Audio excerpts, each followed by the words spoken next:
Hello दोस्तों, good morning. ए plus academy में आप लोगों का स्वागत है। जैसा कि हमने आपसे कहा था कि सिंधु घाटी सभ्यता से जुड़े अगला टॉपिक हम आपके आगे लाएंगे।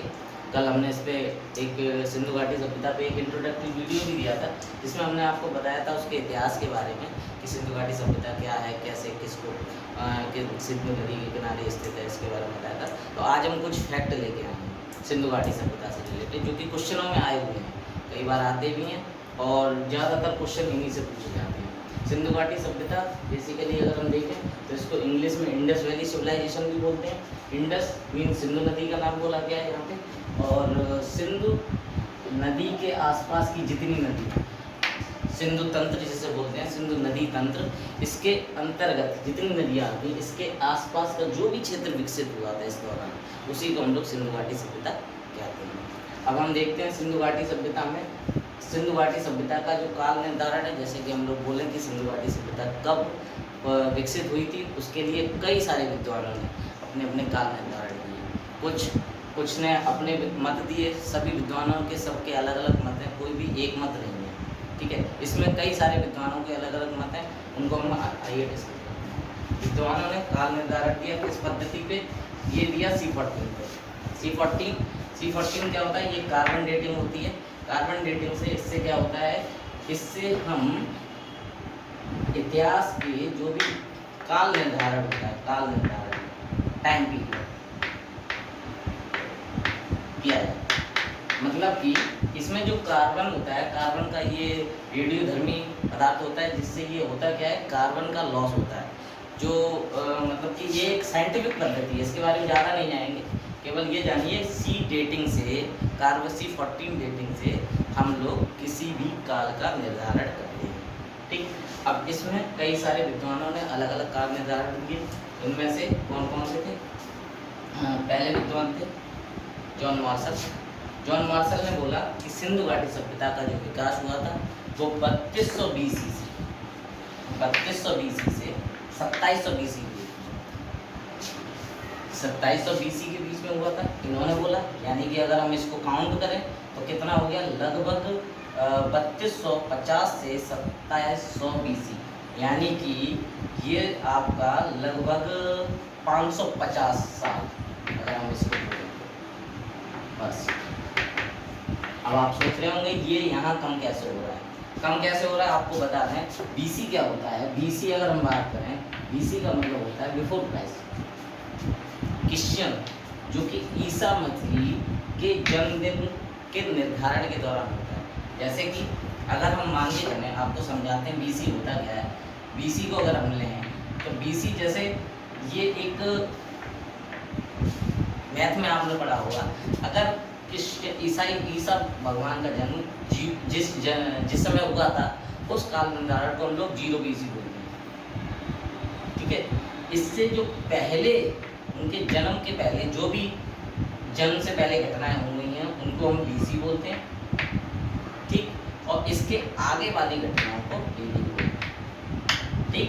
यानी कि ईसा मसीह के जन्म से 3250 वर्ष पहले ये घटना घटित हुई थी, ये जॉन मार्शल ने कहा है। यानी कि BC का मतलब क्या है कि ईसा मसीह के जन्म से 3250 वर्ष से लेकर 2700 BC तक। अब ये आप सोच रहे हो ये कम क्यों हुआ? अब 3250 BC जब इधर जाएंगे, 3250, तो इधर जब आएंगे तो यहाँ पे क्या होगा, 2700, आगे बढ़ेंगे तो ये वैल्यू कम होगी, तो यहाँ पे क्या होगा, 3250 से 2700 BC। ये किसने दिया, जॉन मार्शल ने। उसके बाद अगले विद्वान थे जिनका नाम था अर्नेस्ट मैकी। अर्नेस्ट मैकी ने ये टाइम पीरियड दिया 2800 BC से 2500 BC। मार्कस रूफ बक्स ने, इन्होंने दिया 3500 BC से 2700 BC, इनका काल निर्धारण। C.G. गैड ने दिया 2300 BC से 1750 BC। मार्टिन व्हीलर ने दिया 2500 BC से 1500 BC। इसके बाद फेयर सर्विस ने दिया 2000 BC से 1500 BC। और उसके बाद जो रेडियो कार्बन है, जो इस प्रोसेस से निकाला गया, उसको बोला गया 2350 से 1750 BC, जो कि सबसे ज़्यादा मान्य है, सबसे ज़्यादा जो मान्य है। NCERT बुक्स में जो लिखी हुई है वो 2500 BC से 1800 BC में लिखी हुई है। और ज़्यादातर इन तिथियों में से सबसे ज़्यादा जो मान्य है, जो इतिहासकार मानते हैं, वो इसी को मानते हैं, सर्वाधिक मान्य है। अगर हम देखें रेडियो कार्बन पद्धति को, सॉरी, सिंधु घाटी सभ्यता का विस्तार जो था, वो सिंधु घाटी सभ्यता का विस्तार जो था वो भारत और पाकिस्तान के क्षेत्र में था। ठीक, भारत और पाकिस्तान के क्षेत्र में था, जो कि पाकिस्तान में सिंधु नदी क्षेत्र में, भारत में भी कुछ हिस्सा है इसका। अगर हम देखें भारत में, तो भारत में अंदर हमारे काफ़ी स्थल हैं, जैसे गुजरात हो गया, ठीक है, लोथल हो गया। तो ये पाकिस्तान और भारत मिला के इन दोनों के क्षेत्र में इस पूरी सिंधु घाटी सभ्यता का विस्तार था। ठीक, तो इसके अगर हम विस्तार की चर्चा करें तो सिंधु घाटी सभ्यता के जो 4 पॉइंट थे, 4 पॉइंट मतलब ईस्ट वेस्ट नॉर्थ साउथ, जो मैंने कल चर्चा की थी आप लोगों से, उत्तर में, दक्षिण में, पूर्व में, पश्चिम में। अगर हम एक बेसिकली एक छोटा सा डायग्राम बनाएं तो पूर्व में हमारे उत्तर प्रदेश में एक जगह है जिसका नाम है आलमगीरपुर, जो कि यूपी में है, हिंडन नदी के किनारे। यहाँ पे भी एक स्थल मिला है जिसका नाम आलमगीरपुर है। दूसरा पश्चिम में सुतकांगेडो, जो कि बलूचिस्तान में है। तीसरा मांडा, जो चेनाब नदी के किनारे जम्मू कश्मीर में। और चौथा है बैराबाद, जो कि अहमदनगर में स्थित है। तो इन चारों का ये एक, अगर हम वो देखें एक शेप, ये एक, अभी हम आपको ये इस टाइप से ये शेप पूरी सिंधु घाटी सभ्यता की एक शेप बनती है,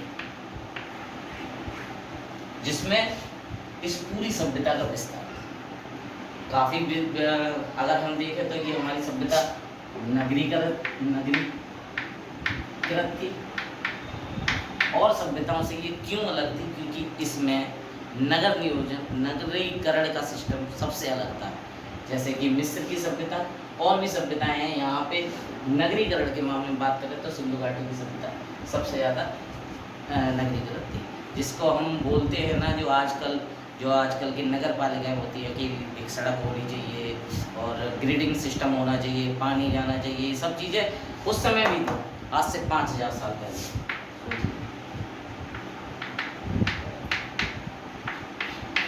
तो अब इसमें हम देखेंगे, ये तो हमने देख लिया, ये हमारे फैक्ट हैं। अब जैसे बोला जाता है, जॉन मार्शल ने सिंधु घाटी सभ्यता का निर्धारण कब किया था, तो सीधे से रट लो इस बात को, 3250 से 2700 BC, सीधा। अर्नेस्ट मैके पूछा क्वेश्चन, कौन सा गया, जॉन मार्शल पूछा गया PCS में, यहाँ समीक्षा अधिकारी में अर्नेस्ट मैके कई बार पूछे गए हैं, और मार्टिन व्हीलर बहुत बार पूछे गए हैं, और रेडियो कार्बन का जो सबसे एग्जैक्ट है, ये कई बार पूछा गया कार्बन। इसके अन्य नाम कौन से हैं? सिंधु घाटी सभ्यता के अन्य नाम जो है, एक तो सिंधु सभ्यता, सिंधु घाटी की सभ्यता, और हड़प्पा सभ्यता। हड़प्पा सभ्यता क्यों कहते हैं? क्योंकि जो सबसे पहला स्थल खोजा गया था उसका नाम हड़प्पा था, जो कि पाकिस्तान में रावी नदी के तट पर स्थित है। तो अब हम इनकी चर्चा करेंगे, इनके स्थलों पर, जितने भी इनके स्थल हैं और जितने भी इनके महत्वपूर्ण स्थल हैं, जिनके बारे में सिंधु घाटी सभ्यता में लोग पढ़ते हैं, हम लोग पढ़ेंगे उनके बारे में विस्तार पूर्वक चर्चा करेंगे। तो जैसे हमने बताया था अभी आप लोगों को कि सिंधु घाटी सभ्यता का विस्तार पाकिस्तान और भारत में विस्तृत था, जिसमें पूर्व में आलमगीरपुर, जो कि हमारे उत्तर प्रदेश में स्थित है, हिंडन नदी के किनारे स्थित है, और पश्चिम में सुतकांगेडो, जो कि पाकिस्तान के बलूचिस्तान में दाश्त नदी के किनारे स्थित है। ध्यान से सुनिएगा इस चीज़ को, बहुत अच्छे से सुनिए, अगर आप सुन लेंगे तो याद हो जाएंगी चीज़ें। पूर्वी क्षेत्र अगर आपसे पूछा जाए तो आलमगीरपुर, हिंडन नदी के किनारे, गाजियाबाद और मेरठ वाला क्षेत्र आता है यूपी का। दूसरा पश्चिमी क्षेत्र बोला जाए, पश्चिमी मीन्स वेस्टर्न बलूचिस्तान में सुतकांगेडो, जो कि दाश्त नदी के किनारे स्थित है, जो पाकिस्तान में है। और उत्तरी क्षेत्र जो पूछा जाए, सिंधु घाटी सभ्यता का सबसे उत्तरी क्षेत्र पूछा जाए तो मांडा, चेनाब नदी के किनारे स्थित है, जम्मू कश्मीर में है। और जो सबसे दक्षिणी क्षेत्र है उसका नाम है तहमाबाद, जो कि तुम्हारा अहमदनगर महाराष्ट्र में स्थित है। इससे कई बार क्वेश्चन पूछे गए हैं कि सिंधु घाटी सभ्यता का सबसे पूर्वी स्थल कौन सा है, तो आपको याद होना चाहिए आलमगीरपुर, जो कि उत्तर प्रदेश में स्थित है, याद रखना, उत्तर प्रदेश में स्थित है।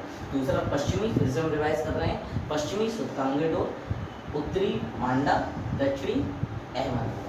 इन चारों को स्टेट वाइज नदियों के किनारे स्थित हैं। इनके बारे में यही पूछा जाए, क्वेश्चन केवल इतना ही आता है कि ये किस नदी के किनारे स्थित है और किस राज्य में स्थित है। दूसरा, इनके उत्खननकर्ता कौन थे, इन पर हम चर्चा आगे करेंगे। अब आते हैं स्थलों पे। सिंधु घाटी सभ्यता के जो महत्वपूर्ण स्थल थे, जिससे कि सिंधु घाटी सभ्यता में इसको हम हड़प्पा सभ्यता भी कहते हैं। हड़प्पा सभ्यता क्यों कहते हैं? क्योंकि ये इसका जो खोजा गया पहला जो स्थल था उसका नाम था हड़प्पा।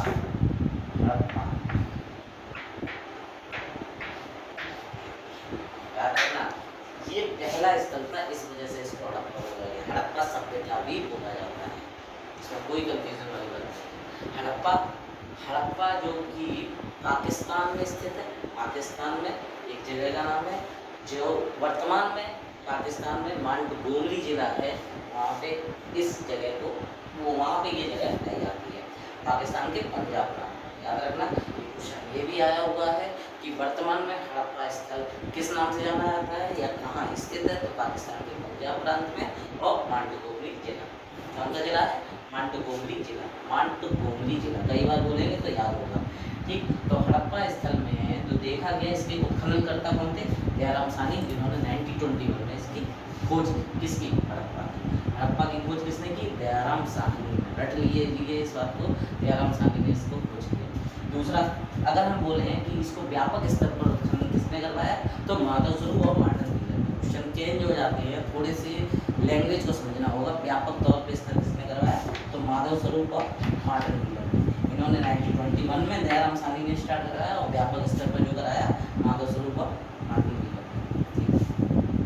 दूसरा आते हैं, हड़प्पा जो शहर था वो किस तरह का था? आपको पता है हड़प्पा शहर था, उसमें दो तरह के टीले पाए गए। नगर व्यवस्था जो वहाँ थी, एक टीला था ऊंचा, मतलब जो नगर थे वो कुछ ऊंचाई पे स्थित थे, और एक जो था वो निचले स्तर पे। जो पूर्वी टीला था वहाँ पे वो नगर टाइप, ठीक, और पश्चिमी टीला दुर्ग टाइप। मतलब कि ये कहा जाता है, कुछ लोग कहते हैं कि यहाँ पे जो बड़े लोग थे वो पश्चिमी टीले में रहते थे, और यहाँ पे जो कर्मचारी वगैरह, दास वगैरह उस टाइप के लोग रहते। मतलब कि दो, एक नगर व्यवस्था थी, एक पर पश्चिमी टीला जिसमें कि एक नीचे जमीन, जिनके मकान नीचे पाए जाते थे, और पश्चिमी टीले में दुर्ग टाइप के थे जिसपे ऊपर मकान पाए जाते थे, दो मंजिल के भी मकान पाए गए। दूसरा, अब हम बात करें अवशेष, यहाँ पे क्या क्या अवशेष होते हैं, कौन कौन से अवशेष हैं। यहाँ पे हम देखें तो अवशेष क्या क्या मिलते हैं हड़प्पा से। एक तो 6 पंक्तियों के अन्नागार बने। अन्नागार हम कैसे कहेंगे? अन्नागार जहाँ पे अन्नों का भंडारण होता है। अन्ना जैसे कि हम लोग अनाज को स्टोर करते हैं किसी स्टोर हाउस में, उस समय भी 6 कमरों के, कमरे बोल दो या फिर एक पंक्ति में, रो में बने होते थे। 6 पंक्तियों के अन्नागारों के अवशेष मिले। यानी कि हम कह सकते हैं कि उस समय भी अनाज जो है वो उसको स्टोर किया जाता था, स्टॉक किया जाता था, क्योंकि उनको भी आगे के लिए उनको ये चीज़ पता थी कि स्टॉक करेंगे तो आगे फ्यूचर में काम आएगा। दूसरा, गेहूँ, अनाज कौन कौन से मिले? अनाज जो गेहूँ और जौ दोनों के अवशेष मिले, ठीक। दूसरा, कब्रिस्तान का एक अवशेष मिला है, कब्रिस्तान समाधि मार्च 37, ठीक है। गरुड़ चित्र की मुद्रा मिली है। याद रखिएगा, ये एक एक चीज़ है, आपको एक जगह कहीं नहीं मिलेगी, मैंने एक साथ कलेक्ट करके लिख दी है, बस आप इनको ध्यान से सुन लीजिए और इनको एक बार सुन लीजिए बस, और एक बार कहीं नोट कर लीजिए। गरुड़ चित्र की मुद्रा मिली है जिस पर गरुड़ छपा हुआ है। एक बर्तन पे मछुआरे का चित्र बना हुआ है। याद रखना, ये क्वेश्चन PCS में आया हुआ है। मछुआरे की चित्र, बर्तन पर मछुआरे का चित्र किस सिंधु घाटी सभ्यता के स्तर पर मिला हुआ है? याद रखना, हड़प्पा से, ठीक है। बर्तन पर मछुआरे का चित्र। दूसरा, शंख का बैल, शंख द्वारा बैल बनाया गया था उस समय। याद रखिएगा, शंख का बैल किस सिंधु घाटी सभ्यता स्थल से मिला हुआ है? हड़प्पा से। दूसरा, ये सबसे इम्पोर्टेंट और सबसे ज़्यादा पूछा जाने वाला सवाल, स्त्री के गर्भ से निकला हुआ पौधा, ये हड़प्पा स्थल से खोजा गया एक साक्ष्य है, जो कि उस समय की पूर्वता की खेती है। ये क्वेश्चन आपको PCS में कई बार मिलेगा, समीक्षा अधिकारी में कई बार पूछा गया है। स्त्री के गर्भ से निकला हुआ पौधा किस सिंधु घाटी सभ्यता के स्थल की खोज है? तो हड़प्पा से। याद रखना, मीटर का एक इक्का मिला हुआ है, और अवशेष में ताबूत को दफनाने के भी साक्ष्य मिले हैं। ताबूत के जरिए दफनाए जाते थे, और उस समय मेसोपोटामिया, मिस्र के साथ जो व्यापार होते थे हड़प्पा के, उसके भी साक्ष्य मिले। मतलब कि हमारा उस समय व्यापार के बारे में भी अवशेष मिल रहे हैं। यानी कि हम अगर हम हड़प्पा को पूरा ओवरव्यू लें, पूरा ओवरव्यू लें तो यहाँ पे देखिए मछुआरे का चित्र मिल रहा है। इससे अंदाजा लगाया जा रहा है कि कहीं ना कहीं ये लोग मछली पालन का भी काम करते थे या कहीं ना कहीं किसी तरह उससे जुड़े हुए थे। दूसरा, गेहूं और जौ के साक्ष्य मिल रहे हैं, यानी कि ये लोग खेती भी करते थे। अच्छे।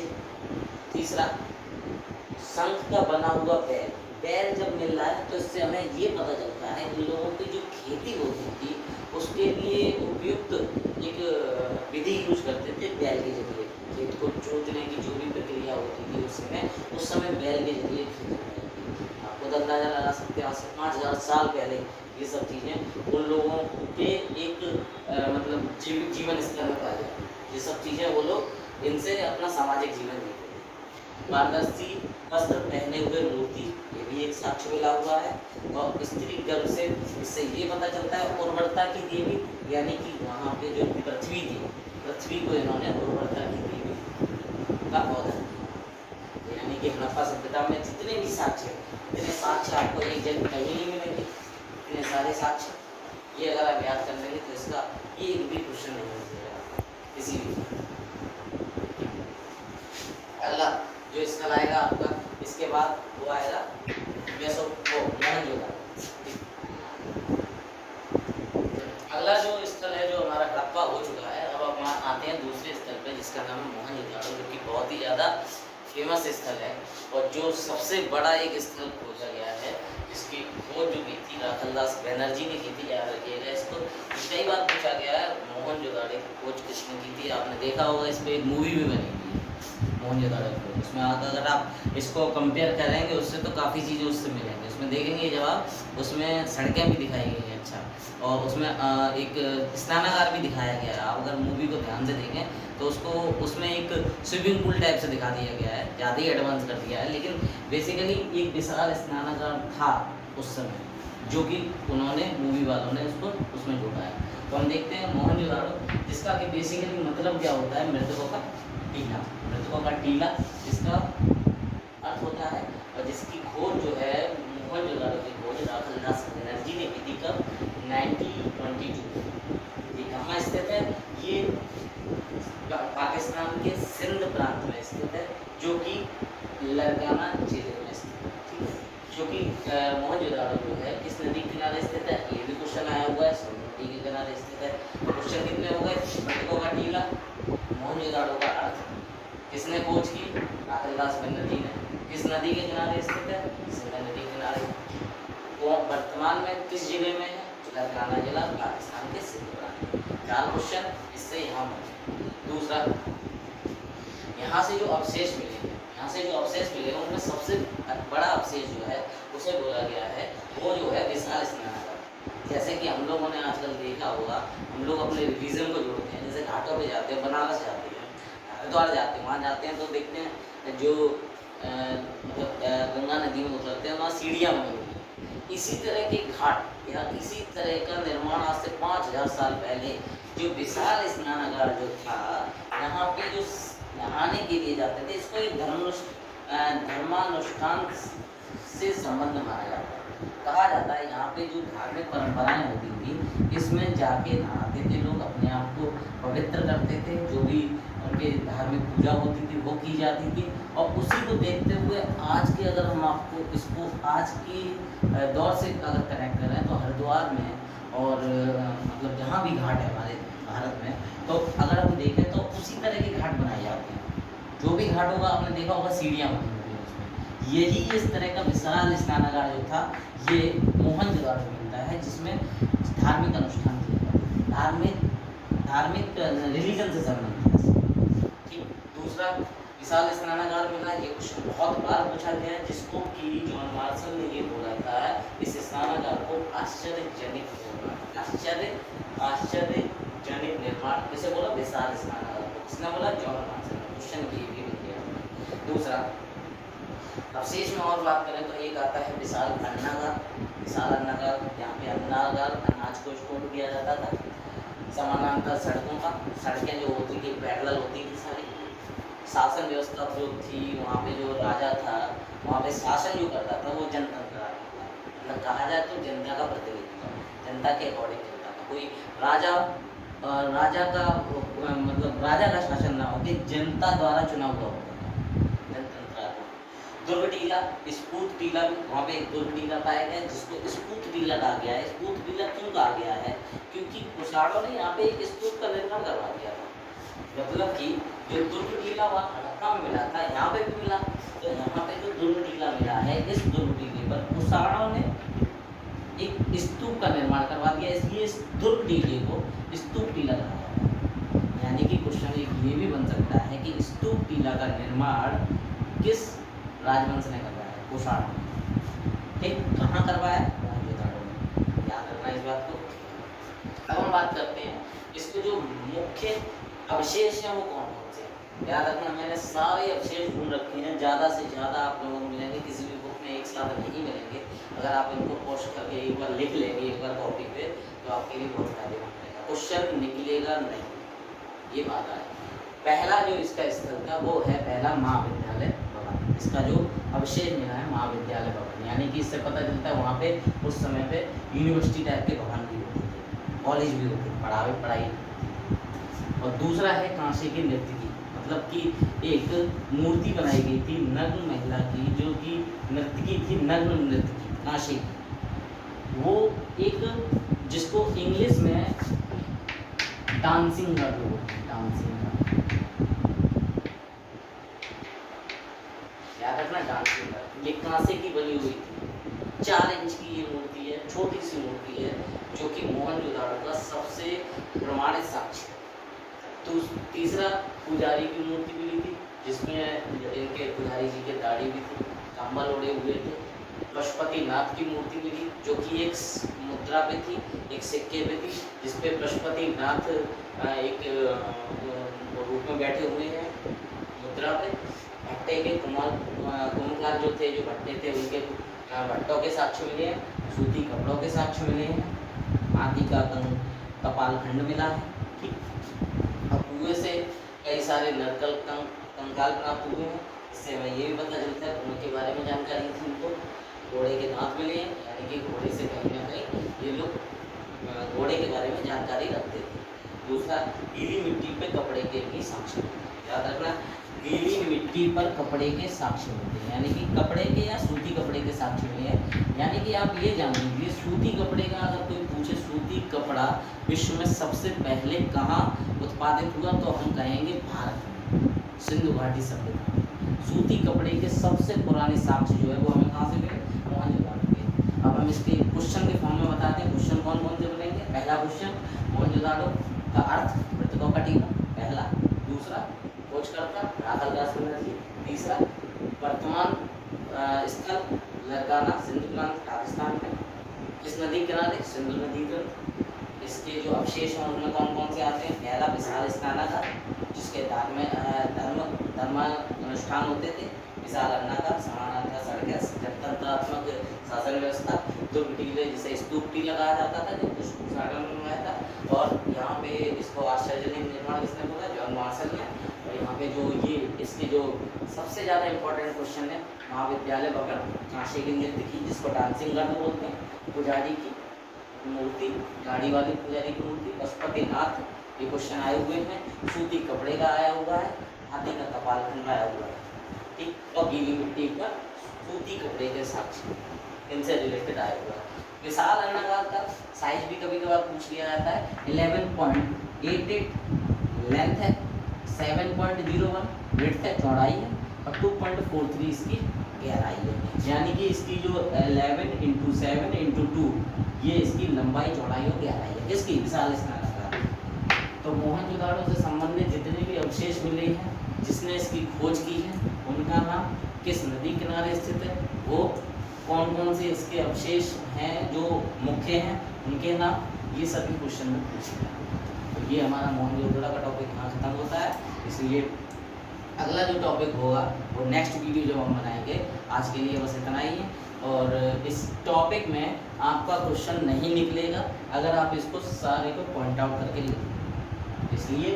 इसलिए ये मोहनजोदाड़ो के जो अगले और भी जो स्थल हैं उनको हम और भी ज़्यादा डिटेल में चर्चा करेंगे, और जो कहीं कमी रही होगी उसको हम और सुधारेंगे, और जो अगले वो आएंगे हमारे स्थल उनको भी हम इसी तरह लाएंगे और सुधार, और कोशिश करेंगे उनके जितने भी अवशेष हैं उनको ब्रीफली समझाया जा सके। इसलिए हमारे चैनल से जुड़े रहिए, सब्सक्राइब कीजिए A+ अकेडमी पे।